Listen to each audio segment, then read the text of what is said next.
Ya merito viene el informe. Bueno, hoy vamos a hablar de salud.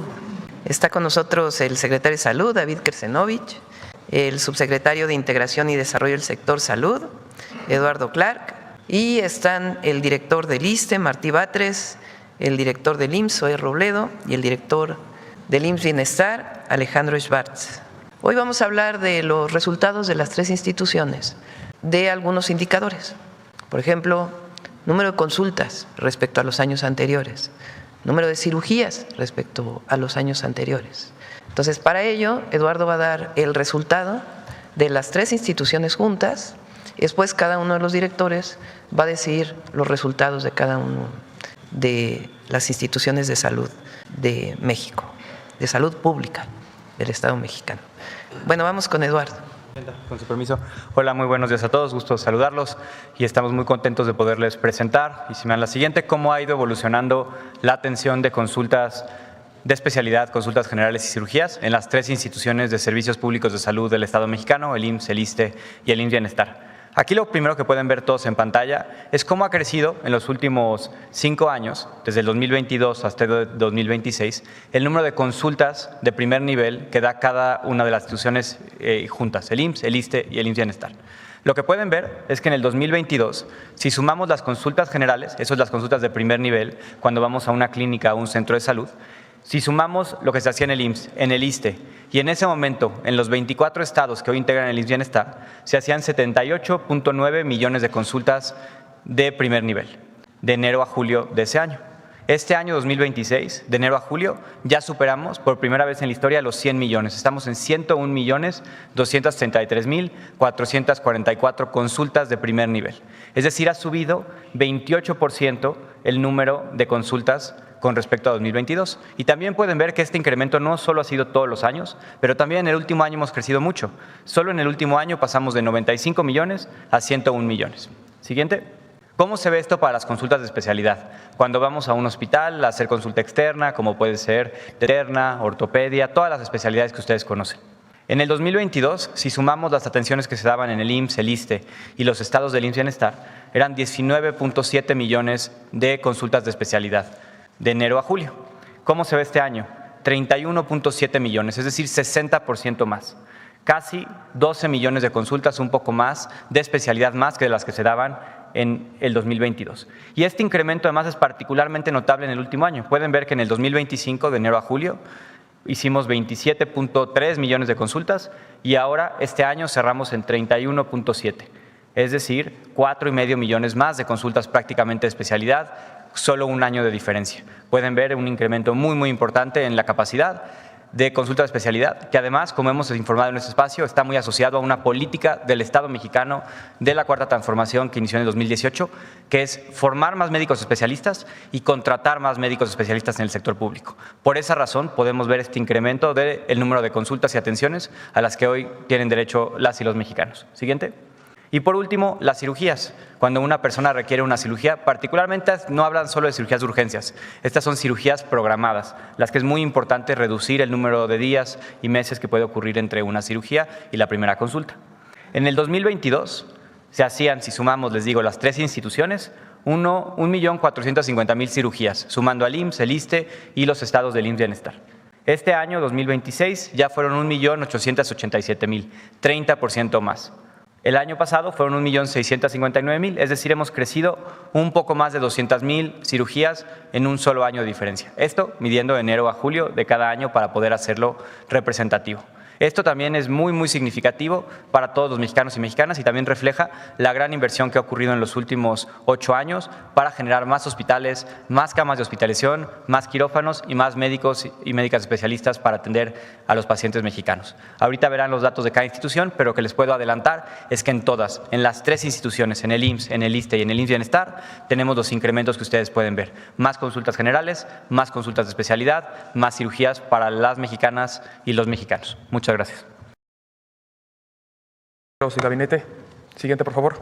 Quisiera aprovechar, presidente, este espacio de diálogo circular para explicar muy brevemente qué hace y cómo opera el IMSS Bienestar. Como ustedes recordarán, el IMSS Bienestar fue creado en 2023, hoy ya opera en los 24 estados. Es la red de servicios públicos de salud más grande de nuestro país, con la responsabilidad de atender a más de 56 millones de personas que no tienen seguridad social, justo aquellas personas que están en los estratos de menor ingreso en nuestro país, las que históricamente recibieron menos del Estado. Operamos 10.761 unidades de salud en todo el territorio, centros de salud, hospitales comunitarios, hospitales generales y hospitales de alta especialidad. El 96% de la población ya vive a menos de 30 minutos de una de nuestras unidades. Eso habla de la presencia territorial de nuestra institución, que es su mayor fortaleza. Siguiente, por favor.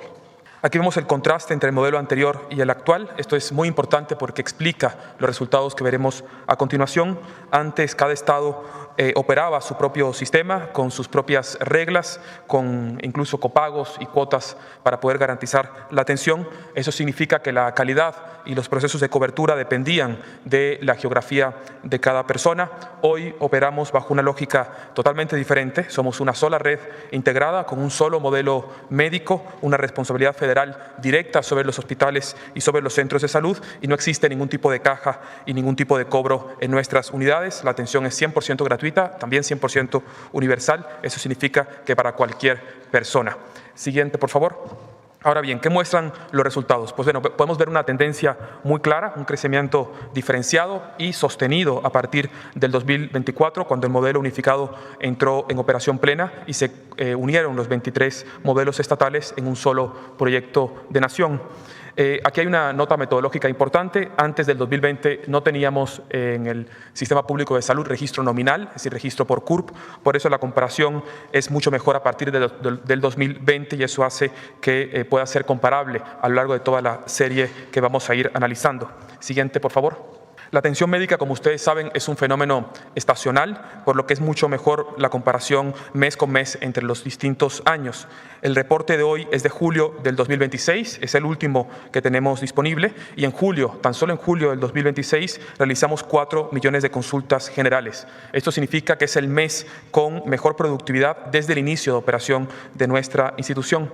¿Qué significa esto? Pues que una persona fue a un centro de salud, fue atendida, que recibió un diagnóstico o una referencia a una unidad de segundo nivel, 100% gratuito, y algo que quisiera evidenciar es que este número más que duplica los resultados de cuando el sistema operaba de forma fragmentada, sin hablarse entre sí y sin el modelo único en el que hoy opera el IMSS Bienestar. Siguiente, por favor. Es importante destacar también que al operar en la mayoría de los estados de nuestro país, pero no en todas las entidades, el IMSS Bienestar nos permite aplicar un análisis de la intervención en tiempo real. Podemos comparar las trayectorias antes y después de esta decisión histórica del Gobierno de la Cuarta Transformación de unificar la operación médica y de eliminar la fragmentación en los servicios públicos de salud. Como pueden ver ustedes, los estados que no están adheridos al modelo de gratuidad, de universalidad y de integración médica mantienen una misma inercia desde el 2023, sin realmente un crecimiento significativo, y en los estados donde operamos, la curva cambia con el inicio de operaciones y lo más importante es que esto no ha parado de crecer. Esto es un dato contundente, verificable, auditable. Ofrecemos 50% más consultas que en 2023, mientras que los estados que no están adheridos al modelo de gratuidad no han tenido aumento o cambio significativo. Esto es una evidencia de que el modelo integrado y que la gratuidad funciona. Siguiente, por favor. En consultas de especialidad, la evidencia es todavía más contundente. De igual forma se compara mes con mes, julio con julio. Aquí podemos ver, y vale la pena explicar, ¿qué significa esto de consultas de especialidad? Pues significa una atención por un especialista médico, un cardiólogo, una ginecóloga, un ortopedista, un neurólogo, un internista. Son este acceso que históricamente requería la población tener seguridad social para poder tener o capacidad de pago para poder tener acceso a la medicina especializada. Hoy vemos una contundencia que hay respuesta desde los servicios públicos de salud. En lo que va del 2026 ya acumulamos 4.3 millones de consultas de especialidad. La curva mensual confirma que a partir del inicio de operaciones del IMSS Bienestar la pendiente cambia y, como pueden ver, no se detiene. Siguiente, por favor. De igual forma, regresando a la comparación de julio de cada año, del 2023 al 2026, las consultas de especialidad han crecido de 291,000 consultas a 624,000 consultas mensuales. Esto significa más del doble en 3 años desde que la Federación, por supuesto, de la mano del trabajo de todos los estados, retomó su capacidad operativa y aplicó el modelo de gratuidad y unificado. Siguiente. Presidenta, buenos días. No me levanto para no estorbarle las cámaras. Javier Tobar, de la agencia France Press. Presidenta, no le voy a preguntar del tema, pero le quería consultar si usted tiene algún balance de visas revocadas por parte de Estados Unidos a dirigentes políticos mexicanos en los últimos años, luego de lo que escuchamos pues de Andrés Manuel López Beltrán. Nosotros no nos dan información de la embajada.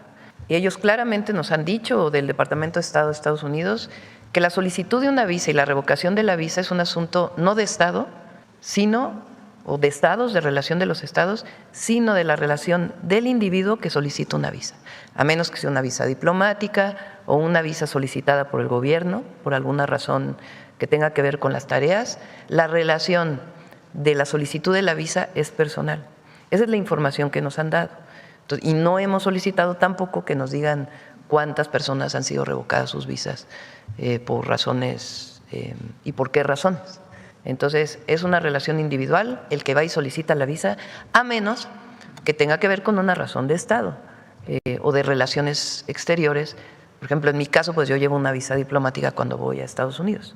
Tengo una visa de turista, pero tengo también una visa diplomática por ser presidenta. Si hubiera algo con esa visa, bueno, o algo con una visa del canciller o algo con una visa que tenga que ver con una solicitud oficial, es distinto, porque ya sería un problema de dos entidades, de dos estados, frente a la solicitud individual de una visa.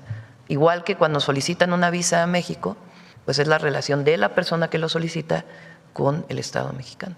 ¿Y un censo interno no ha hecho como para conocer más o menos cuántas personas han tenido? No hemos solicitado información. De acuerdo. Todo esto también ocurre, Presidenta, la Fiscalía ayer tuvo que salir al paso a unos rumores que estaban corriendo en algunos medios de comunicación y también exigencias desde la oposición de que se investigara a Andrés Manuel López Beltrán de encabezar una red de huachicol y que esa habría sido la razón por la que le revocaron la visa. ¿Tiene usted algún tipo de información? ¿Alguna vez estuvo en el radar Andrés Manuel López Beltrán con temas de huachicol? No estuvo. Y como lo mencioné el viernes, desde nuestro punto de vista este es un asunto político, no tiene que ver con otros temas de injerencia en las decisiones de México. Porque hay otros delincuentes, o presuntos delincuentes, vamos a ponerlo así, donde no hay problema. O otras personas políticamente expuestas, como les llaman ellos, donde al revés les abren las puertas. No voy a decir nombres porque no quiero entrar en polémica. Entonces, es una decisión desde mi perspectiva y lo que hemos analizado dentro del gobierno, de injerencia en las decisiones que solo le competen al gobierno o a la fiscalía o al Poder Judicial. ¿Qué pasa con la oposición? Como la oposición no tiene proyecto de nación, porque es la verdad, no hay argumentos para convencer a la gente, utilizan esto para atacar al proyecto que representamos. Entonces, se le quita la visa, él decide hacerlo público con una carta y ya viene la andanada del conservadurismo, de la derecha, de los comentócratas, de los medios. Pero ¿qué pasa con el trabajo que ha estado haciendo el gobierno de México para prácticamente acabar con lo que llamamos el huachicol fiscal o el contrabando de combustible? Prácticamente se terminó, gracias a las intervenciones que hemos estado haciendo en aduanas, a las detenciones que se hicieron. ¿Qué pasa con los empresarios de doble nacionalidad, mexicano-estadounidenses, que están involucrados en o estaban involucrados en estas redes? De eso no se habla. No, pero se usa esto para atacar a un proyecto. Están en su derecho, nadie los va a censurar como pretenden que hagamos, pero sí es necesario señalar el trabajo que se ha hecho. Hoy le pedí a la Fiscalía que es muy importante que se dé toda la información de todo lo que se ha hecho en conjunto con aduanas. Incluso deberían ustedes de ir al centro de monitoreo de las aduanas que está en Querétaro, a ver si se hacen visitas, para que conozcan cómo se revisan las aduanas marítimas y las aduanas terrestres, cómo fortalecimos este centro de monitoreo, de tal manera que si entra una pipa por le llaman un carril libre, porque va de retorno, lleva algo y va de retorno, cómo ahora se revisan, como antes no se revisaban. En fin, todo lo que se hizo con el caso de los ferrotanques que llegaban con combustible ilegal, que llevaron a varias detenciones y que todavía faltan más. Entonces, el contrabando de combustible disminuyó muchísimo. Tenemos pendiente la información de Secretaría de Energía, el SAT, todo, para que aquí se presente perfectamente todo. Pero la cantidad de detenciones que ha habido son muy grandes. Hay otros problemas que todavía persisten que se están atendiendo, pero de eso no se habla. Por ejemplo, de la detención de los miembros de la Secretaría de Marina que estaban involucrados en la red de contrabando de combustible. ¿Cómo es que se llegó a esa investigación? ¿Cómo se denunció desde la administración pasada? ¿Cómo se detienen estas personas? ¿Cuántas otras personas estaban involucradas? Hoy pedí a la Fiscalía que sería muy importante que se diera toda esta información, pues para que se conozca lo que hemos hecho y lo que ha hecho la Fiscalía principalmente, en el momento que estaba el fiscal Gertz y después la fiscal Ernestina Godoy, y lo que se hace en las aduanas y todo el trabajo que se está haciendo para evitar que haya entrada ilegal de combustible que no pague impuestos. Ese es el problema. Y después su distribución.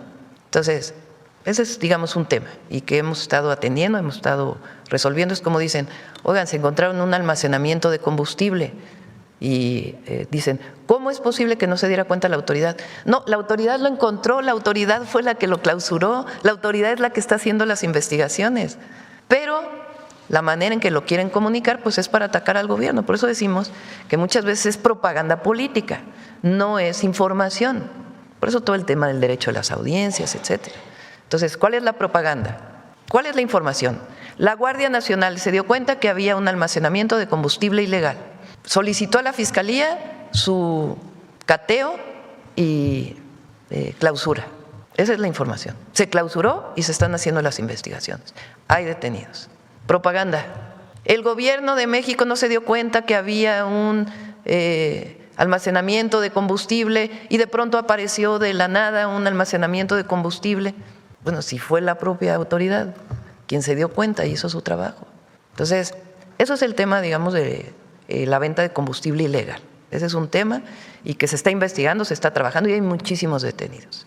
Y porque disminuyó mucho con el presidente López Obrador y cómo fue que comenzó a aumentar. Todo eso tenemos que dar la información y tiene que dar la parte de la Fiscalía y la parte que tengamos que dar nosotros desde Secretaría de Energía, y eso lo tenemos pendiente porque todavía se están revisando algunos temas. Lo que sí es cierto es que ha aumentado mucho la venta de combustible de Pemex y esa es la mejor muestra pues, de que hay menos ilegalidad en la venta del combustible. Bueno, pero ese es un tema. El otro tema tiene que ver con el ataque y el uso político que hace por lo menos unos sectores del gobierno de los Estados Unidos en contra de nuestro proyecto o del proyecto de nación que representamos. Y este manejo de las visas, pues desde nuestro punto de vista tiene que ver con eso. Y así lo hemos denunciado y así lo planteamos. Ahora, ¿que eso representa una ruptura de relaciones con el gobierno de Estados Unidos? No. Nosotros queremos la mejor relación, pero tampoco debemos dejar de informar y debemos dejar de decir lo que pensamos, tanto a nivel diplomático como a nivel público. Entonces, así es. Y más ahora que ellos tienen su elección en noviembre. Y siempre buscan, porque es histórico, no es de ahora, que México se convierta en un tema para su elección. Como lo hemos dicho, México no es un tema para su elección. Para su elección el tema es los problemas que tienen dentro de Estados Unidos, que son bastantes. No es México. Nosotros en México tenemos una buena relación, tenemos coordinación, sin subordinación, pero en México deciden los mexicanos, no decide nadie más. No va a decidir ni el Departamento de Estado, ni el Departamento de Justicia lo que ocurre en México. Hay relación con convenios de extradición, con información que nos dan, que en general es muy buena la relación, porque nosotros hemos puesto un límite. ¿Qué límite? La soberanía. Entonces, eso es lo que está pasando. Y tiene que ser muy claro, porque si no, pues entonces nos podemos dejar llevar por esta información, esta propaganda más que información. ¿Y se lo han planteado, esto se lo ha planteado Sí, se lo hemos planteado al embajador, se lo hemos planteado a través de relaciones exteriores y también a través de los mecanismos diplomáticos respectivos. Y la última, Presidenta, México, ha traído grandísimas inversiones para centros de datos, pero incluso desde estas mismas empresas o el conglomerado de estas empresas, pues dicen que la demanda eléctrica supera la oferta. Fuimos nosotros, por ejemplo, a Querétaro y ahí vimos poblaciones que pasan horas con apagones por temas con el sistema eléctrico. Quería preguntarle, ya usted lo habló hace algunas semanas, un poco inversiones que estén previstas, sobre todo en el área de transmisión, para mejorar pues la vida de estas personas, por supuesto, y atraer más inversiones. Por ejemplo, centros de datos para inteligencia artificial, pues están un poco descartados porque la potencia no da. Entonces, ¿está eso en los planes? ¿Está un poco eso en el horizonte? No sé en qué zona dices que hay apagones, y nos dice exactamente la zona donde… Porque hay un sistema, les voy a presentar, no sé si lo tengo. Dile a Luisa que si te manda el informe que me manda Emilia todos los días. Todos los días yo recibo en mi teléfono un informe de Comisión Federal de Electricidad, en donde me dice las fallas, las quejas de los usuarios y cómo se atendieron. Tenemos una estadística de cómo han disminuido las quejas en todo el país. Particularmente el verano, pues es muy especial porque como aumenta el consumo por los aires acondicionados, entonces en ciertas zonas del país donde además ha aumentado la temperatura, ahora estuve en Tampico, estábamos a 42 grados, sí ha aumentado la temperatura en ciertas zonas del país, pues el uso intensivo de los aires acondicionados obviamente jala la demanda en verano. Pero hay un programa especial en el verano. Hay algunas zonas donde se requiere más que nada inversión en transmisión y en distribución, más que en generación. Entonces, si nos das el dato de Querétaro y le pedimos que hoy nos ayude Emilia a publicar, que dé un boletín de cómo han disminuido las quejas en el sistema de quejas de CFE, que por cierto es bastante bueno, porque tiene buena atención. ¿Qué estamos haciendo? Nosotros tenemos proyectado crecer en generación 28,000 megawatts. Es una cifra histórica de crecimiento. Una parte muy importante es de fuentes renovables de energía y la otra es de ciclos combinados a gas natural. Además, hay una inversión muy grande en transmisión y en distribución. ¿Qué pasa con las inversiones en electricidad? Pues que no son de un día a otro, se llevan su tiempo. Muchas veces son de 1 año, 2 años, 3 años incluso, en particular para los ciclos combinados. Pero se está trabajando e incluso diseñamos un esquema de inversión mixta que no existía, que es 54% público, 46% privado, que nos permita cumplir con la ley y al mismo tiempo tener inversión externa que nos permita hacer crecer el sistema eléctrico nacional. Pero hay mucha inversión y vemos el dato en particular de Querétaro. Ahora, los centros de datos tienen también no es que sean la panacea, sí se necesitan para la inteligencia artificial, pero no necesariamente el crecimiento de México debe estar sustentado en centros de datos. Sí tenemos que tener centros de datos para avanzar en inteligencia artificial, pero no necesariamente México debe ser el centro de datos de otros lugares del mundo. ¿Por qué? Porque requiere mucho consumo de energía, mucho consumo de agua. Entonces, claro que se están instalando centros de datos, particularmente Querétaro se acaba de instalar uno, y otros centros de datos que están planeados en otras zonas del país. Pero hay otras inversiones en la propia inversión de manufactura que se está desarrollando en el país. Y los centros de datos ahí donde se necesiten, como se necesiten, porque sí te generan, digamos, crecimiento económico, pues muy poco empleo, mucho consumo de recursos naturales y claro que tenemos que tener los necesarios para desarrollar inteligencia artificial en el país, pero también pues con una planeación. Le agradezco mucho, presidente. Luego le paso los datos a los compañeros. Sí, por favor. Vamos de este lado. A ver, proceso. Gracias, presidenta. Dalila Escobar, de Proceso. Primero preguntarle, ahorita acaban de mencionar que México no ha solicitado información tampoco para conocer cuáles son las razones por las que se han cancelado visas y que no necesariamente todo apunte hacia la comisión de delitos, porque de acuerdo con Estados Unidos, la única razón que no pudiera no estar relacionada con este tema de irregularidades pues es que se queden más tiempo del debido en Estados Unidos. ¿Por qué no han solicitado esta información si no es momento ya de sentarse a platicar con Estados Unidos? No, la visa no define a un mexicano o una mexicana. Si Estados Unidos decide quitar una visa, es una decisión de Estados Unidos. Si hay un delito que perseguir, hay los mecanismos para que nos den la información o los mecanismos de juicios en particular. Pero la visa es una relación del gobierno de Estados Unidos con una persona. No tenemos por qué sentarnos a ver a quién le van a quitar la visa y por qué. Si hay un delito que perseguir a una persona y hay pruebas, porque esto es indispensable, porque hay cantidad de casos donde nosotros hemos pedido detenciones en Estados Unidos, particularmente doble nacionalidad, y que Estados Unidos no procede. Y otros mexicanos que están en Estados Unidos y que tampoco ha procedido. ¿Y qué nos han solicitado ellos? Pruebas. Aquí lo presentamos en una mañanera, lo podemos volver a presentar si quieren, pero son decenas de casos que pedimos extradición y el gobierno de Estados Unidos nos pide pruebas. ¿Qué hacemos nosotros también? Danos las pruebas suficientes que coincidan con el sistema penal acusatorio nuestro y se procede. Pero si no hay pruebas, pues no se puede proceder. Entonces, en el caso de Fernando, ¿qué es aquí la importancia y por qué le voy a preguntar? Está detenido como sospechoso de un atentado contra su expareja, pero este personaje es socio de Javier Negre, que son socio en La Derecha Diario, que es precisamente uno de los que amplifica que genera, que difunde, que pues sí, opera la desinformación y que también, por cierto, también se sintió el señor Negre porque sacó un video muy ofendido de que apareció aquí, que también él dice que pues está en riesgo en no sé de qué, pero bueno. Este señor que está contratado por Salinas Pliego y que está operando en México con Derecha Diario y que es socio de este personaje que fue asesor de Milei y también del golpismo en Brasil, de los Bolsonaro, que por cierto ahorita estás el hijo, ¿no? Pero bueno, ese es otro tema. ¿Qué opinión tiene, Presidenta, de que este tipo de personajes estén metidos precisamente en la manipulación, en la desinformación, en la propagación de mentiras en México? Desde mi punto de vista y desde el punto de vista de quienes participamos en este gobierno, es que lo que hay que hacer es exponer qué pasa en las redes sociales. Porque yo puedo decir, no estoy de acuerdo con lo que hace esta persona.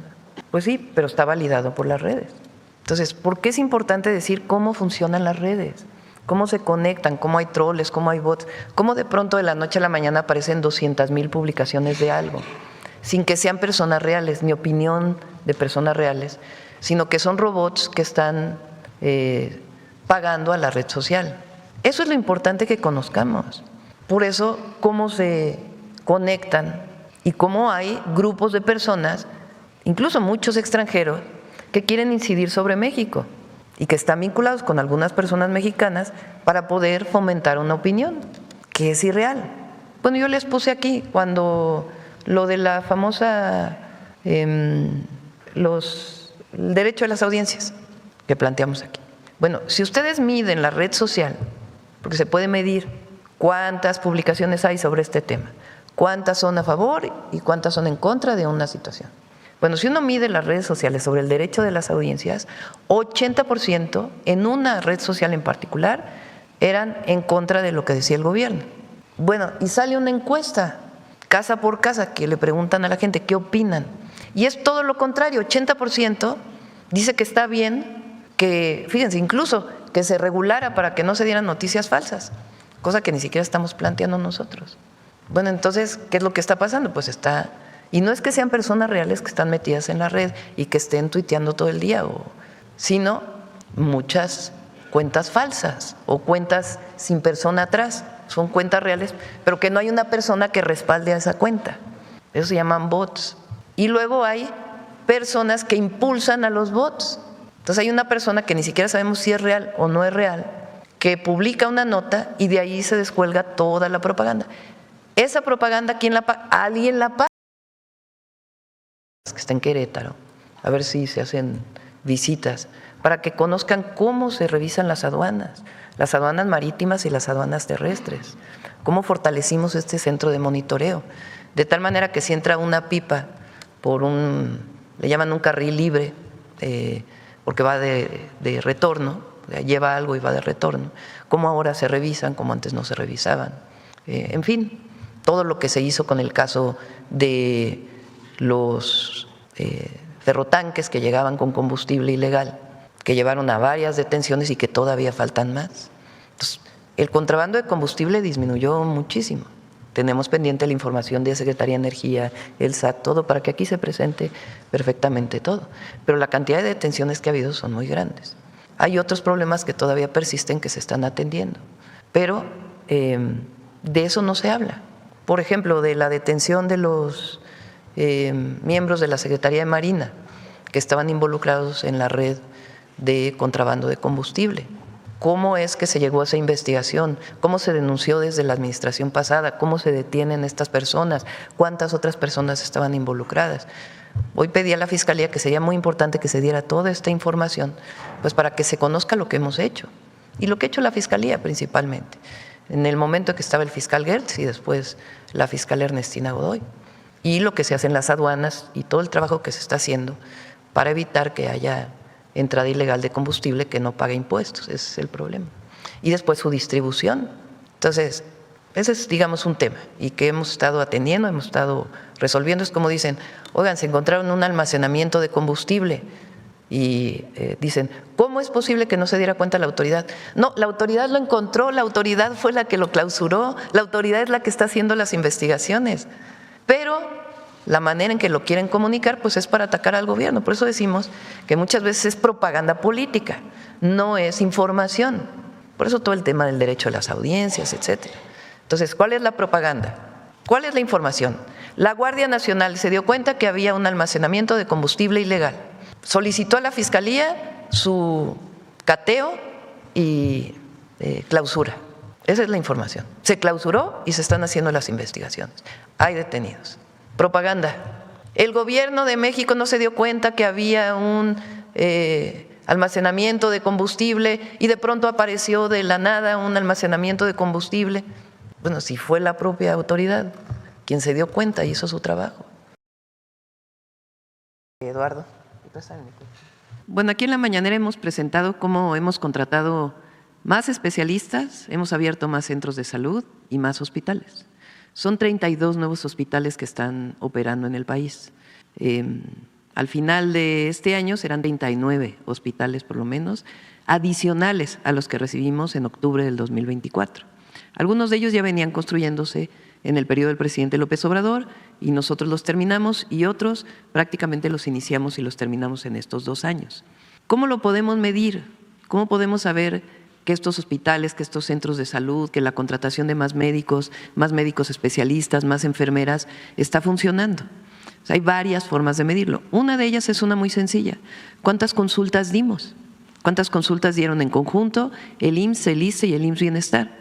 Entonces, aquí en el 2023, 2022, imaginemos que todavía había secuelas de la pandemia, pero 2023 ya es un año en donde además inicia el IMSS Bienestar. Se fueron integrando poco a poco varios estados.